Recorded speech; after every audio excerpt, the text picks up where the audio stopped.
Right. Hello there, and welcome to our October Good Governance webinar on business planning. My name is Tracy Bird, and I run the SCVO Information Service and our trustee network. Thank you for joining us today, and just to note that this webinar is being recorded and will be available later on the SCVO website. The pandemic's disrupted all of our lives over the last 18 months, and for charities and voluntary organisations, it's made any kind of planning very difficult. New uncertainties and challenges mean that traditional business planning may now be redundant. So I'm delighted that we have with us today Stephen Cahill from the Cranfield Trust, who's going to take us through a new approach with faster, simpler and better business planning methods. Stephen has over 30 years experience in helping organisations to improve their governance, strategy, operations and business planning. Julie Hutchison from Aberdeen Standard Capital, sponsors of SCVO's trustee network, is here too. And as a governance professional and trustee, Julie, I wondered if you'd like to say a few words about what you think charities need to think about with regard to business planning. Hi Tracy, and evening everyone, hope you're all well. I guess looking back at the last 18 months, the idea of those governance actions that trustees take, reviewing the risk register, we've all had that moment where what if scenarios came to bite, and the extreme crisis management is something that all trustees really now have had experience of. So really looking forward to hearing what Stephen and everyone's got to say, and delighted we can be part of tonight. Back to you. Thanks, Julie.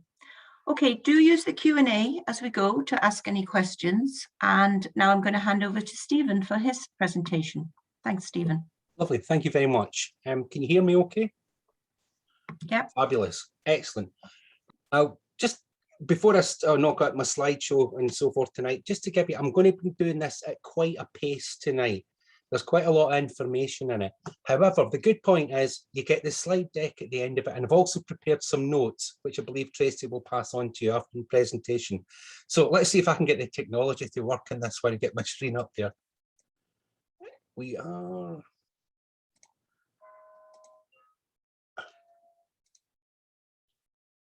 Okay, is that looking good? Yeah.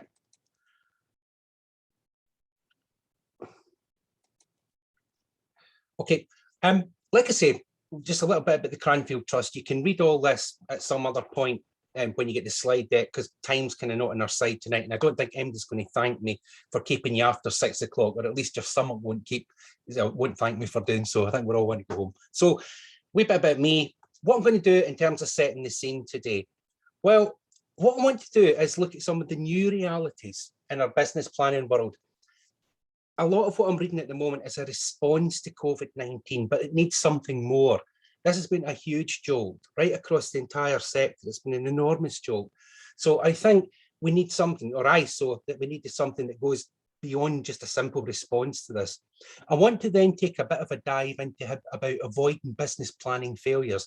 And I've got a couple of different examples of business planning failures which I can run you through. They're archetypes, so I would say take them with a pinch of salt, but you'll probably recognise something of them in business plans you've read before. I'll then talk a wee bit more about better business planning. This concept of taking a bigger view of the world, and that is hugely important now. Absolutely, this is critical to doing better business planning. I'll show you how to do it with a wee bit, less effort. And who's going to say that they want more effort doing business planning? But I'll show you how to get a quicker result in some of these things. And I'll show, and this final word here in this slide is investability, investable. I want you to see how your business plan actually makes you more investable as a charity, that people will invest their time and their money into you. So I want to just ask a very brief question. If you can use the Q&A buttons, and if Tracy can sort of orchestrate this for me, what do you think has changed, at least as affects business planning in the world? You just get a couple of answers back, and just enough just to kind of start us going thinking.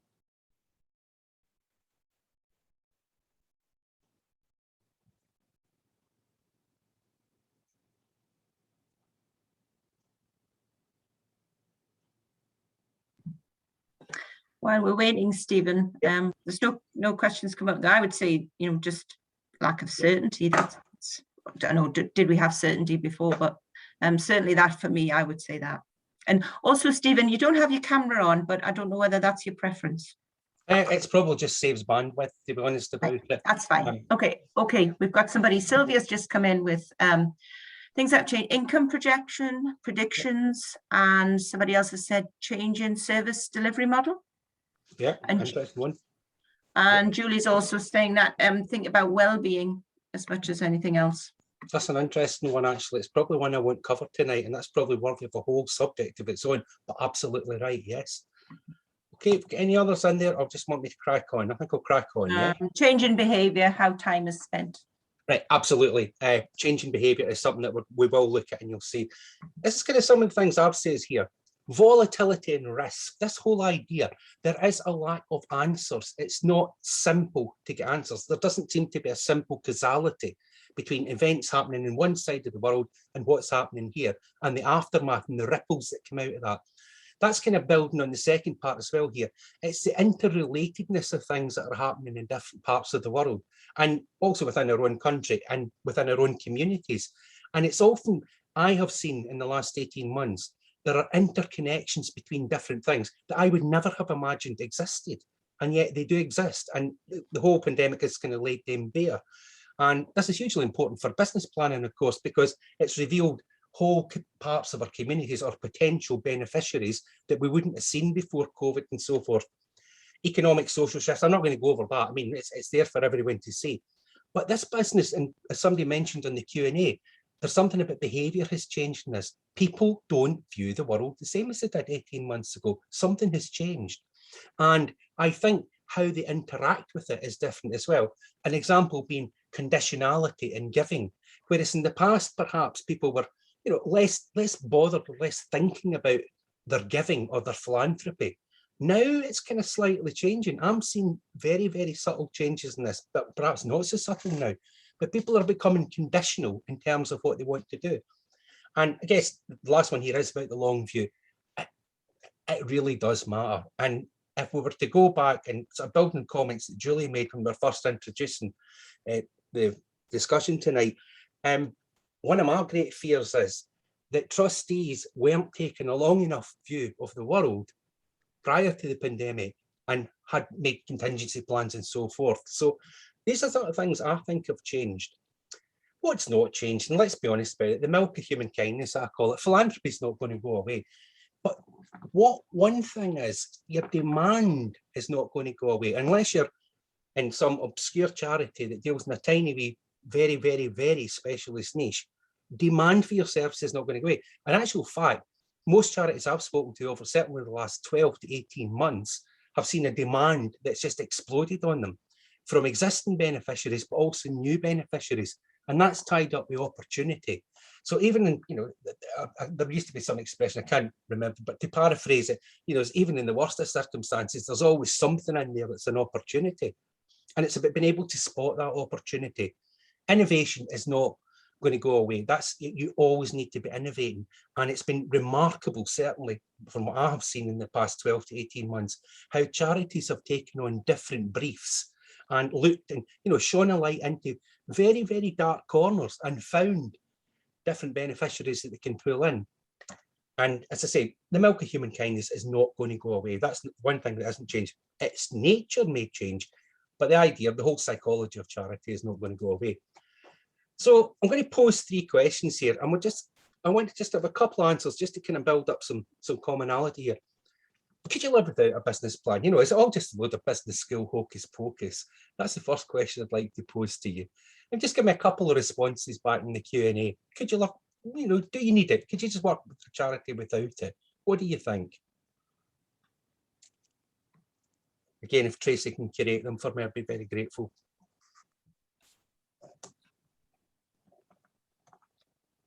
Just waiting on people putting things in. Does size matter? If you are a small organization, you still need a business plan? Mm-hmm. I'm being devil's advocate here because nothing coming up as yet. Okay. Crack on, maybe put the second one in there if anybody's got a strong one on that. Who reads them? Who uses them? Oh, there's Pam Judson. Hi, Pam. Fundraising is difficult, impossible without the context of a plan. Somebody else saying you would feel directionless without one. And yes, you've got to attract grant funding, you need one. Okay. And you need one, but the timeline should be controlled by the organisation for the individual elements of the plan. Okay, great. Who reads them? I just want one or two for that. Who reads them? Well, I would say funders read them, definitely. Yeah.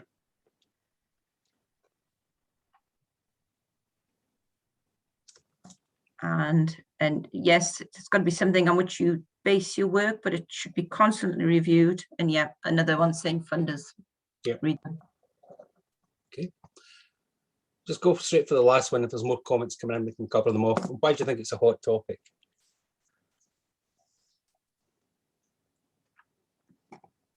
Do people want more bang for the buck now? Maybe. There's certainly a measure of that, yeah.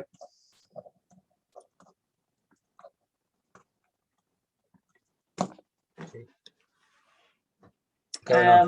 Somebody's saying maybe we've had to rethink the plan from the beginning now. Yeah. And it's a hot, Julie's saying it's a hot topic moving into 2022 because potentially you're going into a third year of disruption. So if you can have a wee bit of planning, it's a good thing. Okay.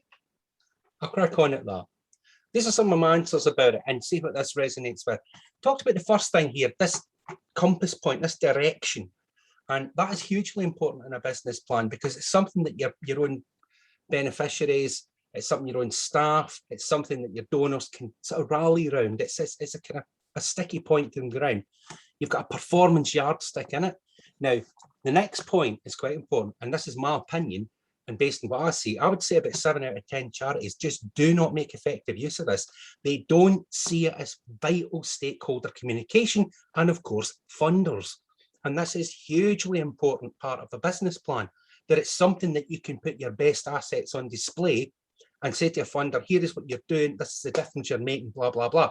But it's seen it as a wider stakeholder communication plan because it's not necessarily just donors that you're interested in, it's your staff, your volunteers, and so on. And why it matters now, I would say 2 reasons in that one. I think we touched on the funder business that we talked about, competition for funding, and also conditionality of donors and giving. But there's this whole idea of greater scrutiny in the third sector now. I mean, you know, there's hardly a week has passed I don't open a newspaper. I'm still old-fashioned, I still read newspapers and things, but as a week has passed, I open a newspaper and there's some scandal about some charity and how it's managed and so forth. So there's actually a greater light being shone in that now, and that's across the regulatory bodies as well, in England and Scotland. So that's a big one for me. Why can business planning fail? This is where we're going to start taking a slightly deeper dive. I'm going to show you 5 ways how business planning can fail. So just again, 1 or 2 wee things that we can put in. I would have dearly loved to have everyone in a room tonight, and we could have done so much better. And it's the thing that's crucifying me about COVID. I miss the people connection. But if you can give me a couple of little bits back in chat for that one. Why can business planning fail?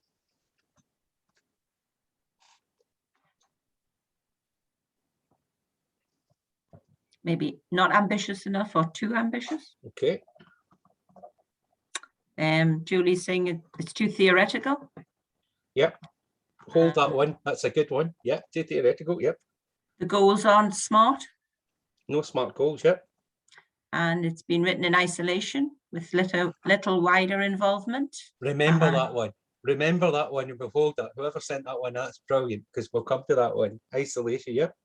And the lack of reliable data. Yep. This is great. And no internal scrutiny, and there's not revision and adaptation of an original plan. And finally, when the people producing the plan focus on writing a document rather than the actual planning process.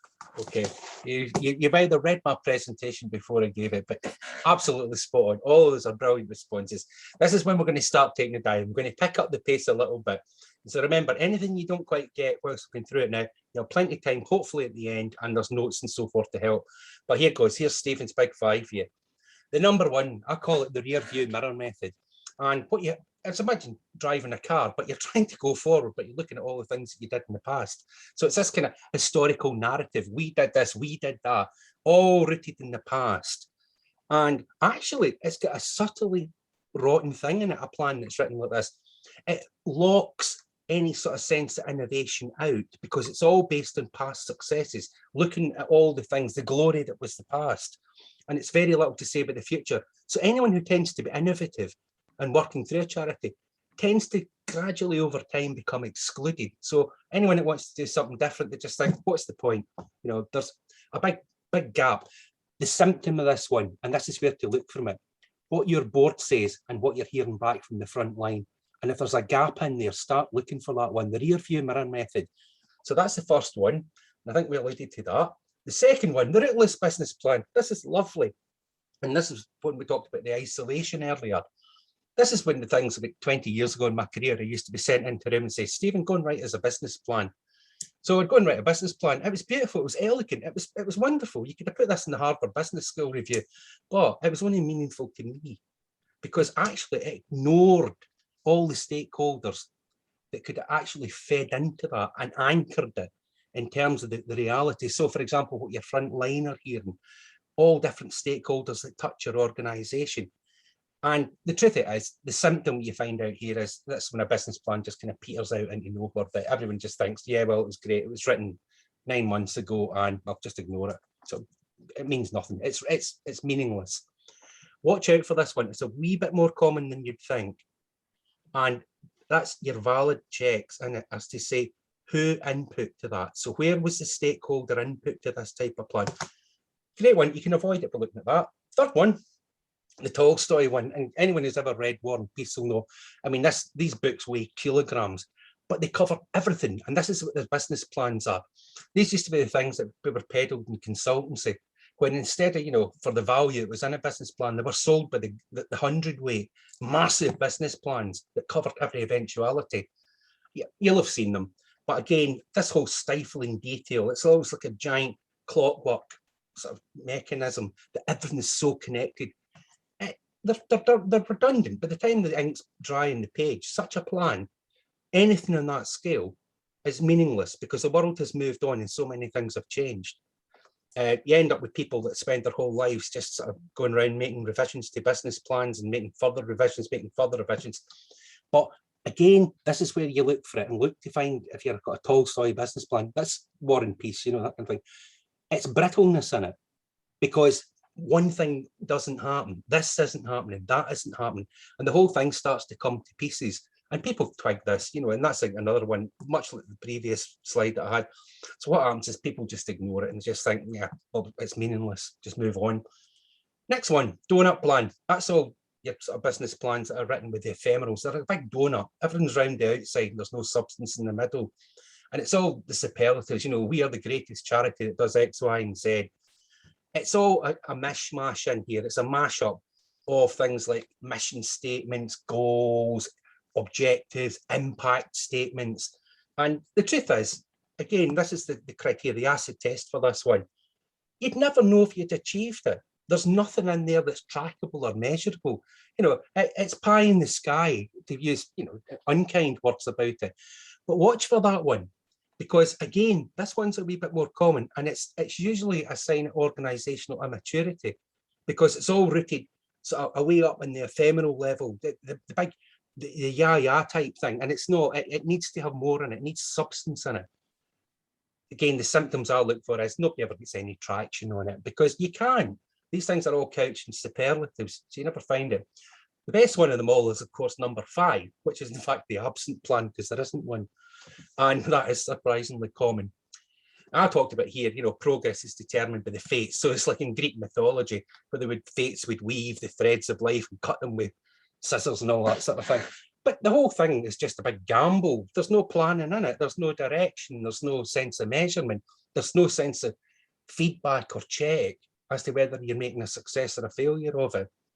Now, I think, and this is my opinion, but there's a kind of lack of awareness. It's an organisational immaturity or insularity that tends to see this, that there's no real awareness there as to why you need a business plan. Point is, in actual fact, you're never able to assess if you're making progress or you're doing the right thing or the wrong thing. Disaster faster, and I won't say any more about that one. But watch for this one, because it kind of, I've given you 5 archetypes of where business planning fail, but you might see them in combination, or you may see them just standalone. But the truth of the matter is, having no business plan, or somebody thinking they have a business plan, but there actually is no plan at all, is surprisingly common. And we have seen evidence of that over the past 12 to 18 months with charity failure. And this is a concerning thing to me. New business planning, this is how Stephen thinks of the world. And this is what I offer to you. I would like to see your investability. And I talk about it as the purse strings and the heartstrings. There has to be something in a business plan there that appeals to me as a potential donor, my purse strings or my heartstrings. So one of the two. A future orientation in it I talk about. So it's got to be to avoid a rear view, mirror view. It's got to say about how you will act on the world and what you will do going forward. Now, I bang on, anyone listens to any of my other webinars or speaks to me and hears me banging on about diversity in all its forms, and it's hugely important. That's what gives strength to your decisions. So your constituency building into your business plan, that's your reality check. These are the people that are going to turn around and say, hang on, you're missing this, or hang on, you're missing that. It's hugely important. Again, diversity, think about it in all its forms. And that's what you start to build strong plans. I talk about the vital few, trivial many. Business plans with 48 goals in them. That's fine if you're something like General Electric, but for most charities and most companies I've ever seen, 5 or 6 goals is as much as you can handle. And I mean goals, but they're good, hard goals that you're going for. Everything else, start to question if you make more than 5 or 6. We'll discuss that in a moment. You've got to have this idea that people can buy into it. Your beneficiaries have to be able to buy into it, of course, because that's who's supposed to be getting the benefit of what you're doing. But equally, your staff have got to be able to tell a story from that. And that links into my next point. They've got to be able to feel, yeah, we belong somewhere in that plan. This is part of us.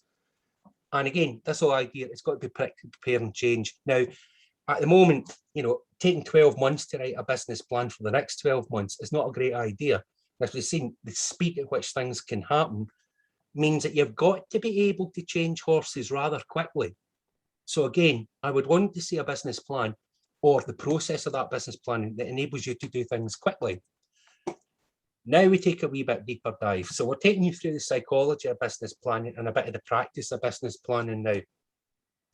I talk about strategic analysis. That sounds great, right? Lifted straight from business school, that one. Just think about it as simple. It's what you see as the outside world and how it acts on you. And you ground your reality in that one to actually say, right, how do we get a true view of what's happening? And you hear these 3 things. We will discuss these. We're going to deep dive in these. Risks, opportunities, and demand. That's my holy trinity in terms of the things I look for in terms of strategic analysis and basing your decisions as to how you will act in the world on that holy trinity. If you take nothing away from the presentation tonight, these are 3 areas, and it's also a ready-made conversation for your board as well. So there's a wee bit of board development in this one. Instant board development is the side benefit. Your strategic response. So how are you going to act on the world?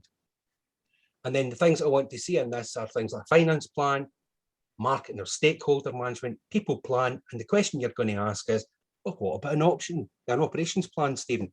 Well, we'll save this until later because this is where I'm going to save you a lot of effort in terms of your business planning. First one, I'm going to ask you I'll show you 4 good questions. And in truth, I actually made a very, very good living from these for quite a long time in my career. And the reason being is because they're actually quite difficult to answer in commercial world, and they're equally hard to answer in the charity world, for example, or third sector. Question 1, who do you really create value for? These are cracking questions. And honestly, I honestly think this is another thing to take away from this presentation today. I gave you the Holy Trinity. I'm giving you 4 questions now, and they're great. Who do you really create value for? Well, the obvious one, isn't it, is your beneficiaries. So if you're a charity working with, say, the homeless are your beneficiaries. But if you're, say, working for an organisation that deals with people with experience of punishment or incarceration, and what you're trying to do is stop them going back into punishment or incarceration, then your beneficiaries, the obvious one is that person. Your unobvious stakeholder, when I tell you the following, it costs something like £90,000 to keep a person banged up in jail for a year. If you're keeping that person out, then you save the public purse. So the unobvious stakeholder there is the government or the public purse. And that matters. And this unobvious stakeholder is often quite difficult to surface, but they matter because actually they're donors. And that's why you keep a handle on that one. Again, the next question, demand, opportunity and risk, that holy trinity again. What will the world bring us in the next 12 months? How might the world act on us? Again, move on to the fourth one. What goals do we need to achieve to succeed in that world? So either service demand or mitigate risk. And risk is hugely important. We'll deal with that in a wee bit more depth in a bit. But that's the third question. In what shape? Think about this as your organisational health. So how you're configured, how your delivery happens, the resources, the people you need, the skills, the blend of skills that you need, how you're organised and so forth to deliver that. And these are the things, again, money's in there as well, so don't forget that one, resources. So you can have the best plan in the world, but if you've got 2 and 6 in your pocket, I show my age again, then you are unlikely to be able to achieve it. They are 4 excellent questions. As I said, the side benefit here is there's also a little bit of board development, because if your board can stick to those 4 questions in terms of looking at their annual, at their quarterly meetings or however often you want to meet and focus on that, that's a great agenda. It keeps a board focused where it should be focused on. Planning practice. Now, I'm not going to go verbatim right through.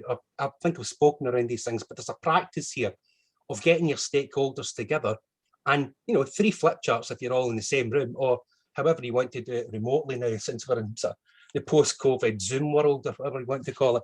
But post those 3 questions and get some good input to them, and you'll see priority areas emerging. I've done this dozens of times with dozens of charities, and literally I see themes emerging. So put them out to your people, pose the 3 questions, and it's literally brainstorm it through, and you'll start to see priority areas emerging.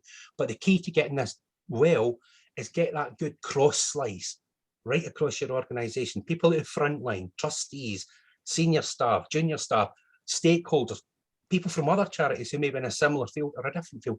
Pull people in. This is where you build your view of the world. So it's very, very important. But again, it's simple to do, it's quick to do, and believe me, you will see it. You'll see these priority areas emerging. I'll give you a wee example in this one, just to show you what I mean by this. Your biggest funder pulls out 85 grand or something like that. Huge risk, clearly. There's also a risk attached to not doing things. And that's subtle, but it's a risk about not doing things. We all tend to think of risk in its negative sense of things that are bad things that are acting us. But there's also a risk of not doing things. Demand, you'll get an idea of how you work that through. Opportunities, so that maybe 3 competing charities in your area are struggling, there's an opportunity to hoover it all up together and actually still deliver a bigger benefit. Your new contracts that are done, the boundary between state and third sector may be changing and so forth. But this one, just about this, you'll see emergent goals. Come back to this though, please don't lose sight of that one. There are risks about doing things, and there are also risks about not doing things. So just remember to cover that off, and that'd be helpful. Strategic response, right? This is about you acting on the world, what you're going to do. And I'd say no more than 3 or 4 big goals. When you have a business plan and you start to see 10, 15, 20 goals in it, an alarm bell goes off in my head, and I often wonder, have we a cat and hell's chance at ever achieving any of these things? 3 or 4 big goals that you think, these are real big goals that will move the world on, linked to that previous exercise you undertook, how the world is going to act on you, are what you're after. Be wary about going for more than that, because they're not great big goals. They're not things that are going to move the world on. The old expression, more is something, less is something, or doing something different. But your goals have targets and measures, so you need SMART goals, as somebody mentioned earlier when I posed the question.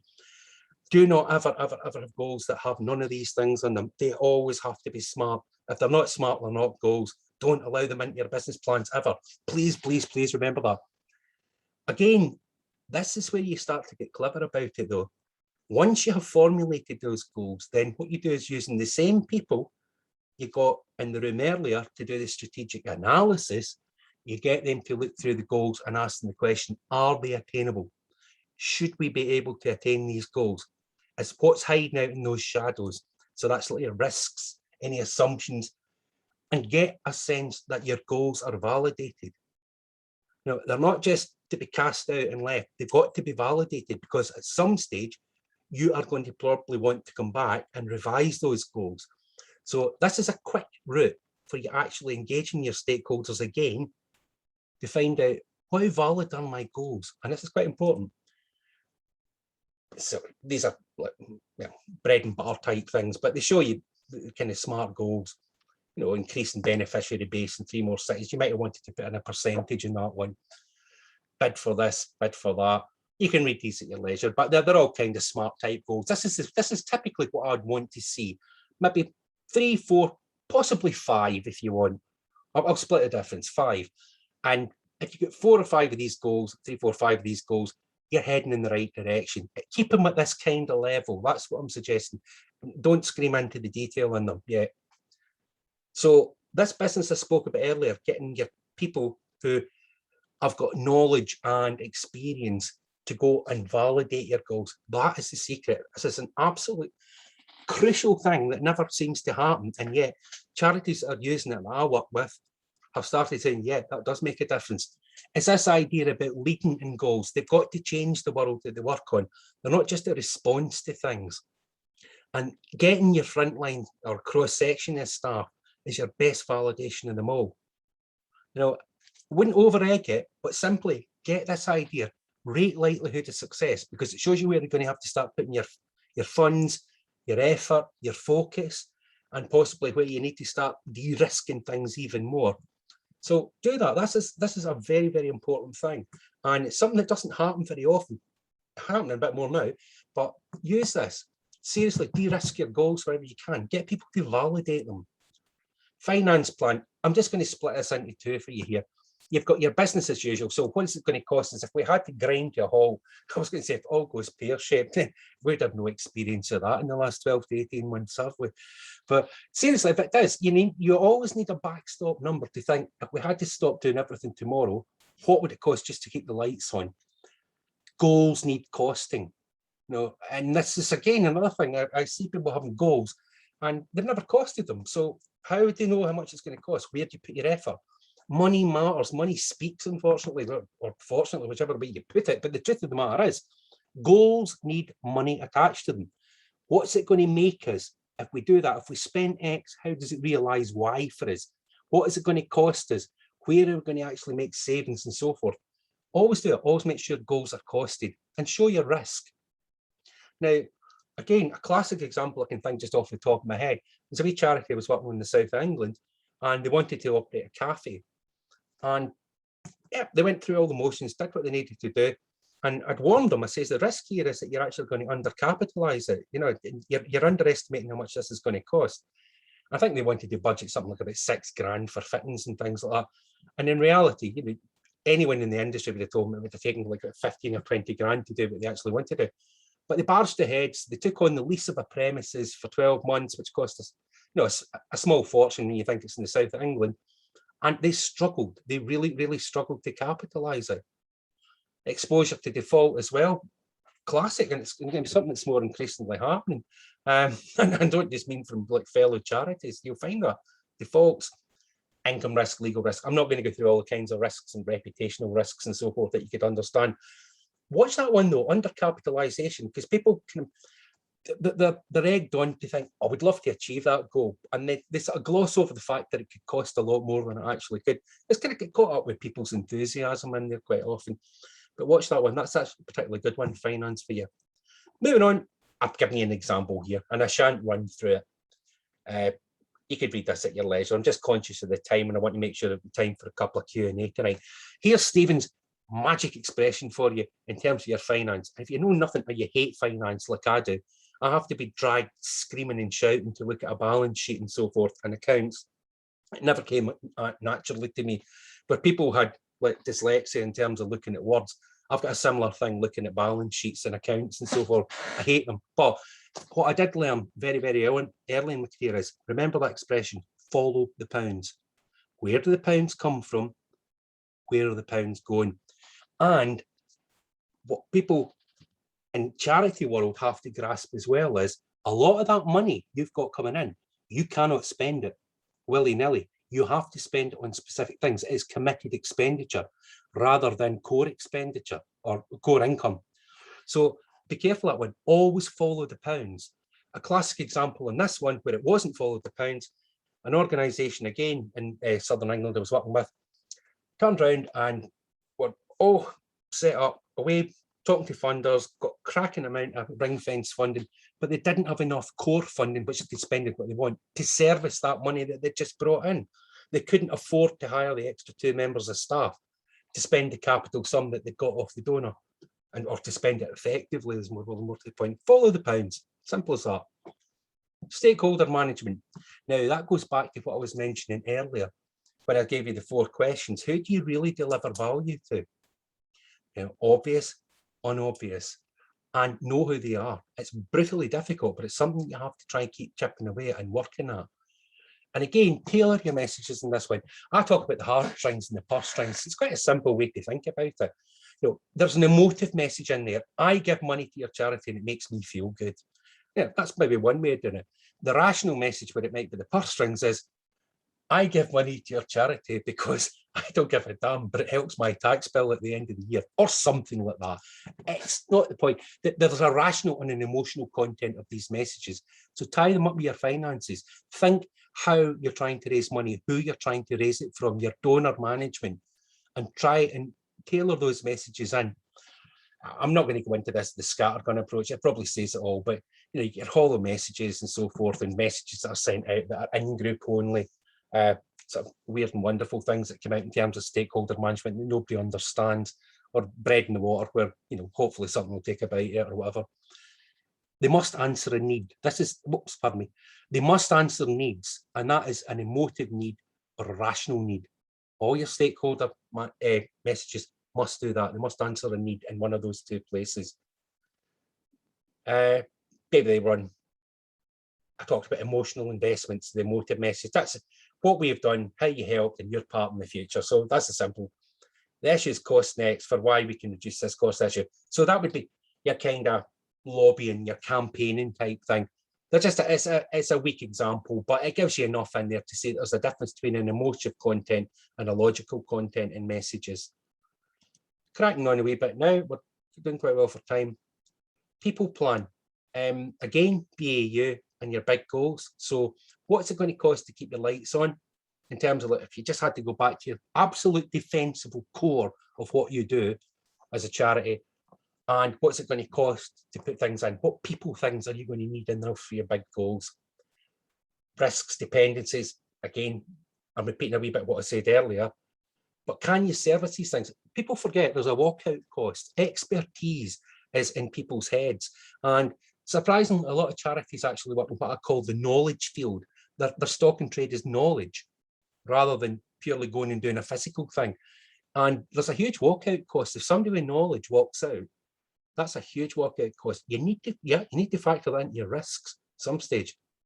So what would it cost us to actually go and replace that?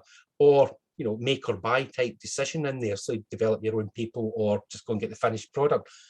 Very, very, very, very complex one. And it's a risk that a lot of charities really do overlook in there, that they forget that somebody walks out, or that comes to the end of perhaps the founders, you know, working days, and they just think, I want to walk away from the charity now. And the charity's collapsed. And I have seen this in 2 charities. The charity collapsed because simply somebody walked away. The founder walked away, and that was the end of it. And nobody was there to, or couldn't take it on even. Right person, right place, right time, fit for purpose. You can work that one out. So it's getting the right people to do the right things at the right time, but also keeping people doing the right things. And, you know, I often say when I'm doing board development, the board should do what the board's supposed to do and not get involved in operations.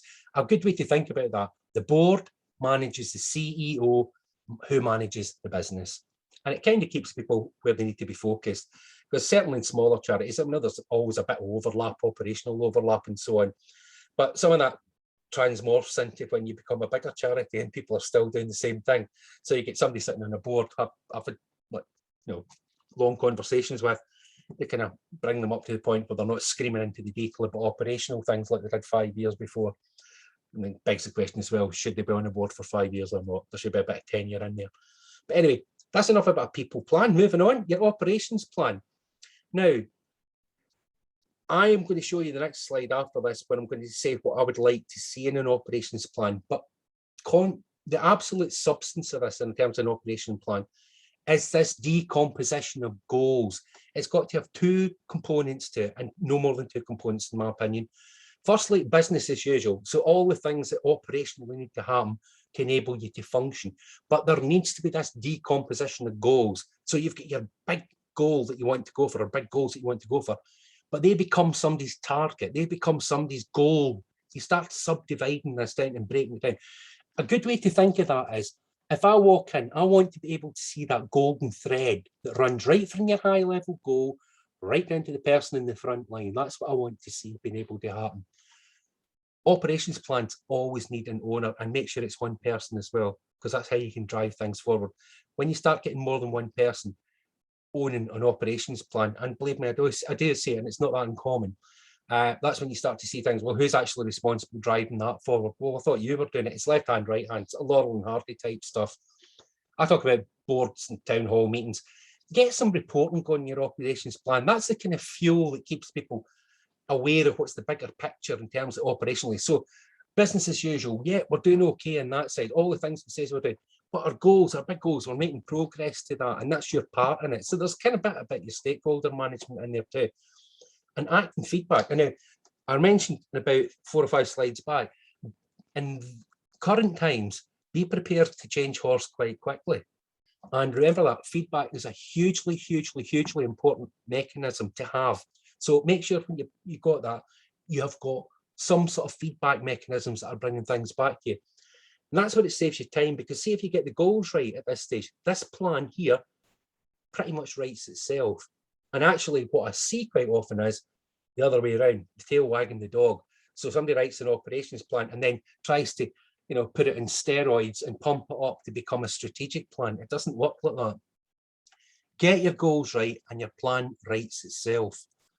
So operations plan in that one, give a little example here. You're going to bid for 3 contracts. So decompose that, appoint your bid leader, your project managers, blah, blah, blah. This is the things that they actually do now. The next is, if you win it, brief your bid team, competitive dialogue, and so on. But you would gradually see this panning out right across the page until it came right down to your front line. So if you were, 5 levels that you wanted to decompose that down, or however you wanted to sort of farm it out. But the point here is always remember, decompose your goals. I should be able to see a golden thread that comes from the top right to the bottom of them. And there you go, I say it again. I think the things I would expect to see in here, well, I know that these are the things I would expect to see and I want to see in dealing with charities, a people element in there. So how are you going to get to the future using your people? A finance element, if that's missing, that's do not pass go, do not collect £200, do not get a glass of wine at 6 o'clock tonight. If you don't have any of those things, then no. A process element, so that's a bit about how you're keeping the lights on. What's it all going to cost to keep the lights on? And the goals we talked about earlier. And I want to see risk management in there, hugely important. How are you managing risk in that? Now, I don't want to see a risk register that's 8 million risks, because if you've got that many, that's telling me something. I would like to see perhaps about 5 or 6 big risks that you think these really are risks, not as a brainstorm of how many risks can we think about to fill up 2 sheets of A4. Focus on the things that really matter to you and some sort of upward feedback mechanism. I want to see how feedback has been captured to make those goals shift or change and align them with reality. This one as well. This is an absolute no-no, and I hear this a bit more frequently than I'd want to hear. Oh, sorry, we're too busy to work on this, we're too busy to work on that, we're too busy. So what are you doing all day is the question I generally ask. Because if everyone's too busy to work on your goals, it's Groundhog Day. You're basically, the organisation goes home at 5 o'clock at night and then reinvents itself at 9 o'clock in the morning. And that's what I said earlier. I want to see a sense of revision in there and feedback. Show me how you are constantly testing your plans against reality as you see them in the world. What you show to the world, now this is where perhaps I can be a little bit controversial about it. Earlier on, I spoke about investability, and that's answering the question, why should I invest time or effort in your charity? So your plan has really got to be able to hit that mark, the purse strings or the heartstrings. It doesn't matter which, and that will depend on who your stakeholder is, but think all the time this idea of investability. Are you the sort of charity that I will invest time or money in? So a wee bit in there, a wee forward for your chair, your CEO, how we're moving forward. That's your future focus. your strategic analysis.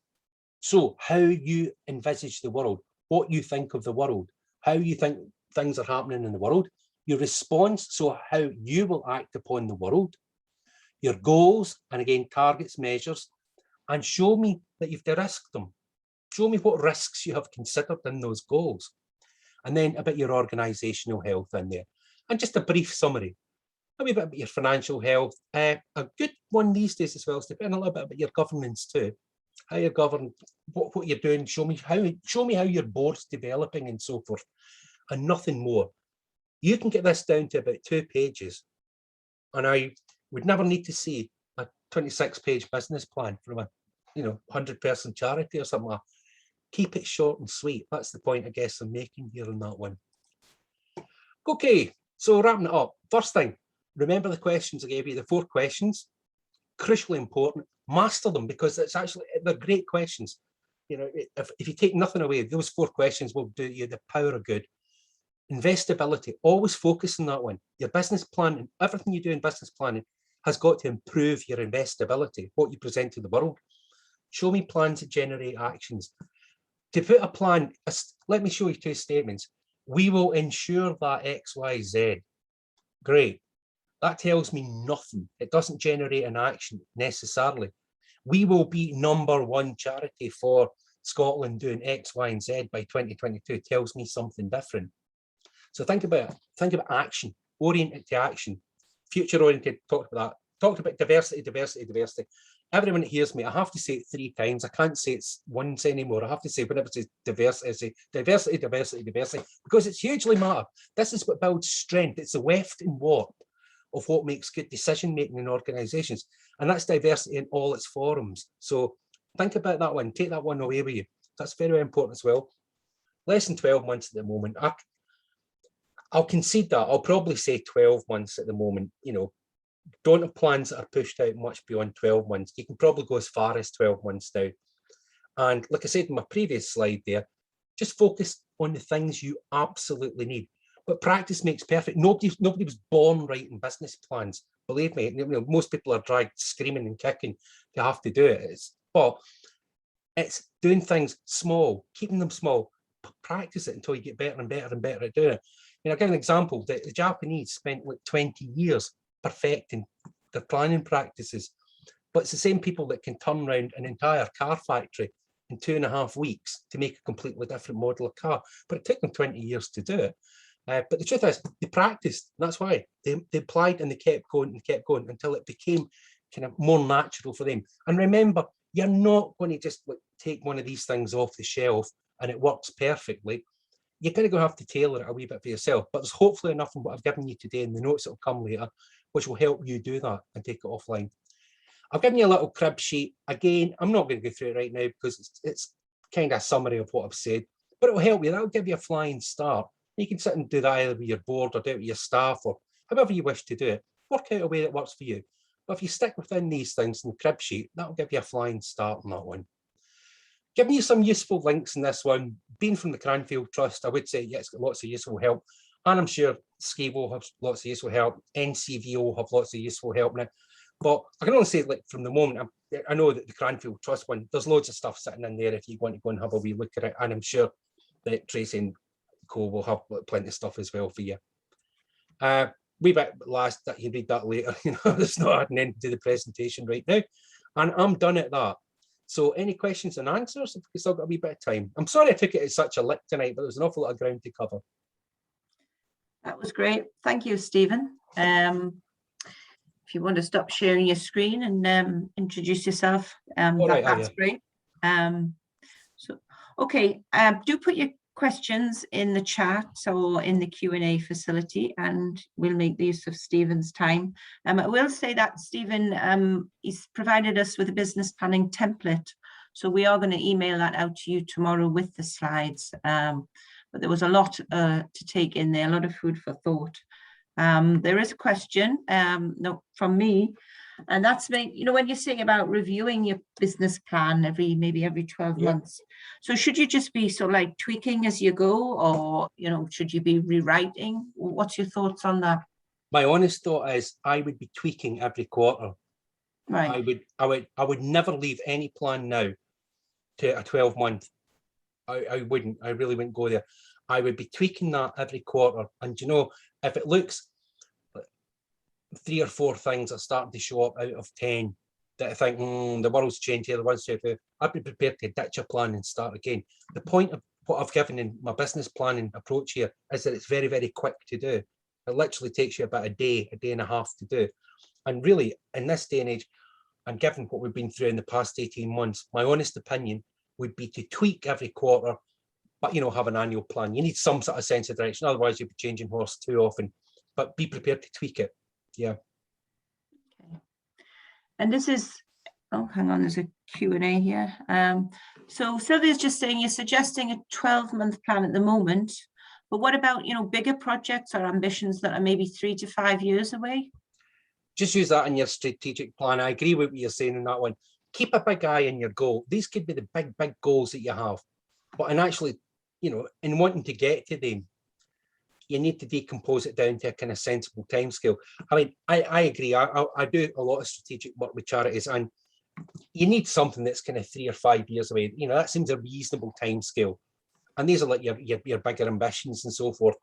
But these days, I'm not so sure. I think for the next year or two, I would be inclined not to go beyond 3 years, but I'd be inclined to even think, the goals that we've got, can we divide that big goal, your 3 to 5 year goal?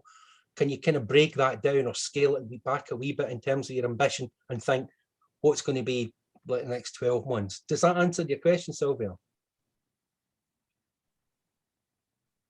Oh, let's have a look. Yes, she says that's very helpful. Thank you. Yeah. So keep the questions coming. While we're waiting, Stephen, do you want to say a few words about what else the Cranfield Trust can provide? I mean, do they provide people that can go into organisations? Yes, we help do. them on a one-to-one basis? Free Consultancy for charities. We offer peer-to-peer support, mentoring. We offer quite a lot of resources that I've said on our website as well. So there's a lot of webinars, there's a lot of articles, there's a lot of sort of good things, just generally good things for charities to dip into. There are quite a few things in that. What I suggest is you have a wee look at our website. It's just recently been revamped as well, and see if there's anything useful in there. And there's also, get in touch with us, speak to us. We're in Scotland. We've been here for years, you know. Yeah. Great, thank you. There aren't any other questions that I can see at the moment. What I would say is to everybody's here, remember that we've got Trustees Week coming up, and that's between the 1st and the 5th of November. And there's going to be lots of online events throughout the week. We'll email a list out to you tomorrow with Stephen's information, with further details of how you can book. But there's TSIs, SCVO are having events, other organisations. So there's going to be a lot going on. And our Good Governance webinar during Trustees Week will be looking at lived experience on boards, because we're going to have a focus on board recruitment and diversity. So there's no more questions up to now, but you'll get Stephen's contact details in the information we send out tomorrow, so you'll be able to contact him direct. And it's just left to me to thank you all for coming tonight, and thank Stephen and Julie for taking part as well. So thank you and goodbye. Thank you.